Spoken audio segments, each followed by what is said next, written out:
namiitedhaan wanti duwwatti na deebisu tokkollee hin jiru fuuldurri kiyya ifaadhaa iddoo yaade san ga'uudha nan tattaafadha waaqayyo abdii godhadhee jechuudha. Waaqayyo immoo eegalaphee qulqulluudhaan deemtee waan yaaddisan hundaayyuu sii milkeessa. Kanaafuu namatti daba hin yaadin nama wanta gaarii yaadi. Gaarii godhuun ofiif nama saniif miti.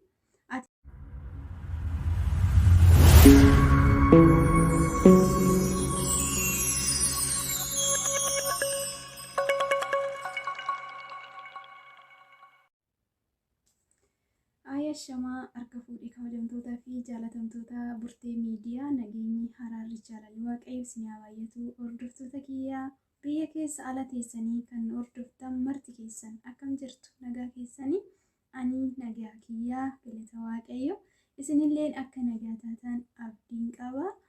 Egaa har'a viidiyoo haaraan qabadhee dhufe warroonni immoo chaanala kiyyaaf haaraa dhuftan subscribe godhuudhaan maatii kootti akka dabalamtan kabajaan isin gaafadha. Warri maatii kiyya taatanii na jajjabeessaa jirtan immoo guddaa naa galatoomaa galanni keessan hin badinii.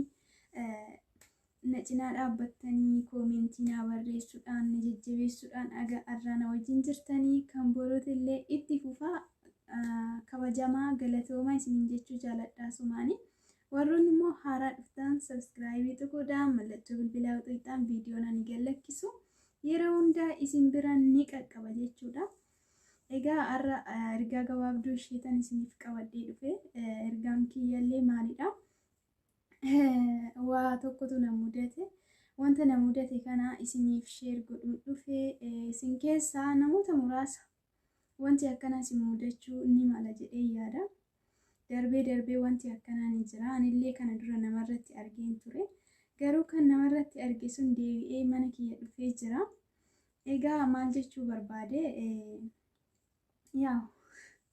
Dhugaa baay'ee ulfaata dubbiidhaaf illee jechuudha. Namuma ani beekudha jechuudha. Of dhoksee dhufee koomentii koo jalatti amilee koo cabsuudha. Wantoota babbadoo kan na barreessan jechuudha. Namni jechuudha. Namni tokko hafuura badaa kan of keessa qabu ni jira. Garuu osoo hundi keenya laphee qulqulluudhaan walitti adeemnee baay'ee gaariidha. Maaliif iddoo yaadni san ni geenya waaqayyollee ka jaalatu ifa yoo deemanidha jechuudha. Jireenyi namaatillee kallattii kan namaaf deemu wanti yaadan hundinuu kan namaaf milkaa'u jechuudha. Kanaafuu maalan jechuu barbaade amma obboleettiin kiyya tokko hiriyyuma tiyyaadha. Nama ani beekudha jechuudha. Of dhoksitee dhuftee amilee koo cabsuudha. Koomentii jalatti wanta hin taane na barreessite.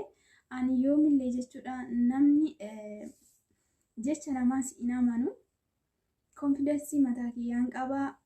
Baqa kallattiidha daandiin kiyya jechuudha. Namni dhufee amilee kiyya cabse jedhee wanti duwwatti na deebisu tokkollee hin jiru jechuudha. Kuni dogongora warroonni wanta akkanaa godhaa jirtan jechuudha.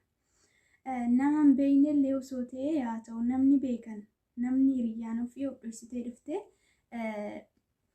of dhoksanii nama miidhurraa ifa nama miidhuu wayya. Maaliif ifa yoo nama miite nama sana irraa namni sun illee beekee nama sana irraa fagaachuu danda'a. Garuu of dhoksanii dhufanii nama miidhuun gaarii miti. Walumaa galatti nama miidhuun gaarii miti.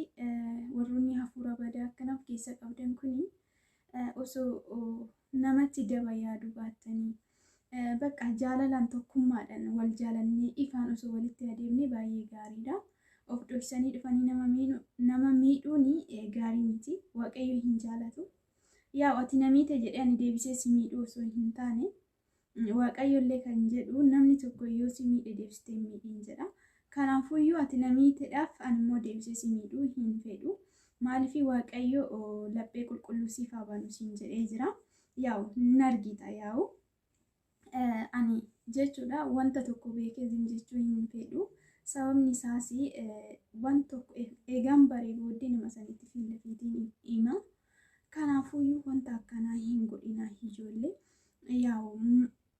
Dhugaa ni ulfaata. Bara kana jechuudha nama amanuun illee ni ulfaata. Waa hedduus ulfaata.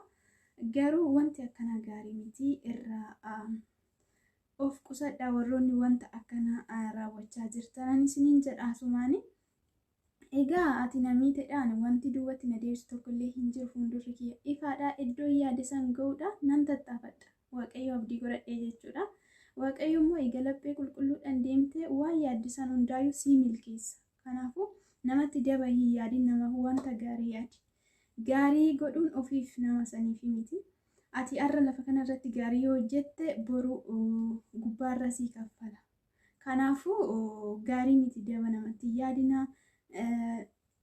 Nama jechuun namni tokko rakkatee nama qaburraa oola waan ta'eef, kanaafuu namni tokko yoo jabaatee hojjete maalidha kan itti naafamuuf? Sababbiin itti naafamuuf maalidha? Bakka atillee nama fakkeenya godhattee tattaafattee hojjechuu qabda malee nama jala dhuftee amilee nama gadi nama cabsuu hin qabdu. Sababni isaas faayidaa siif hin qabu miidhaa malee wanti kun jechuudha. Kanaafuu egaa obboleeyyaan kiyya warroonni akkanaa kan jiraattan yoo taatan namni tokko dhufee isin jalatti wanta badaa yoo kan isinii barreessu ta'e isin wanti duubatti isin deebisu tokkollee hin jiru. Sababni isaas nama simii sanii irraa fagaadhu. Maaliif namni suni simiidhuudha kan dhufe yoo ta'e irraa fagaachuudha malee nama san waliin adeeman taanan akkuma nama saniitti dadhabaa ta'anii duubatti hafanii jechuudha. Kanaafuyyuu ani dhuftee of dhoksitee dhuftee namiitus ani wanti namiite tokkollee hin jiru, garuu amilee namaa cabsuudha warroonni akkatti nama jala deemtanii wanta badaa nama jalatti barreessitan kuni dhiisa. Faayidaa isin hin qabu. Nama sanillee amilee isaa cabsuu hin dandeessan. Namni kamiyyuu eega itti yaadee iddoo kanan ga'a jedhee murteessee hojjete eessattuyyuu waan fedhe jettaniin wanti isa daangessu tokko, wanti isa gadambisu tokko hin jiru. Kanaafuu kana wanta badaa of keessaa balleessaa.